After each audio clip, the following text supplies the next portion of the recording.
ஈன்றெடுத்த தாய்க்கும் தத்தெடுத்த தமிழுக்கும் என் முதல் வணக்கம். நான் பேசுவதை கேட்டுக்கொண்டிருக்கும் இங்கு அனைவருக்கும் சில தாழ்ந்த வணக்கத்தினை தெரிவித்துக் கொள்கிறேன். என் பெயர் CJ சுபரஞ்சனி. நான் மேல்மருவத்தூரில் உள்ள GB பப்ளிக் பள்ளியில் 5ஆம் வகுப்பு படிக்கின்றேன்.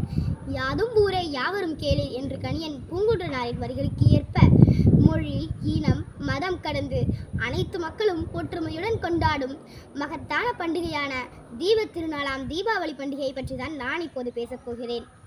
தீபாவளி என்பதை விளக்குகளின் பண்டிகை எனலாம். தீபம் என்றால் விளக்கு, ஆவலி என்றால் வரிசை. அதாவது தீபங்களை வரிசையாக ஏற்றி ஒளிமயமாக இறைவனை வழிபடும் புண்ணிய தினமே தீபாவளியாகும். கிருஷ்ணர் நரகாசுரன் என்ற அசுரனை அழித்து மக்களை துன்ப இருளிலிருந்து விடுவித்த நாளே தீபாவளி என்று கொண்டாடப்படுகின்றது. நரகாசுரனை அதிகாலையில் வதம் செய்து முடித்த கிருஷ்ண பகவான் எண்ணெய் தேய்த்து தலை மூழ்கினார். இதுதான் தீபாவளி என்று அதிகாலையில் எண்ணெய் தேய்த்து குளிக்கும் பழக்கத்திற்கு காரணமாகும். தீபாவளி என்று நீராடுதல் புனித நீராடல் என்று சொல்லப்படுகின்றது.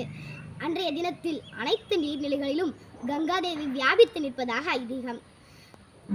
மக்கள் புத்தாடை உடுத்தியும் பட்டாசுகள் வெடித்தும் மகிழ்வர். தீபாவளி என்று இனிப்புகள் நிறைய செய்து ஒருவருக்கொருவர் பரிமாறிக்கொள்வர். பெரியோரை வணங்கி வாழ்த்து பெறுவர்.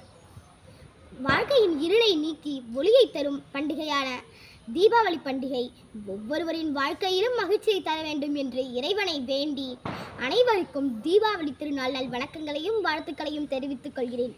நன்றி, வணக்கம்.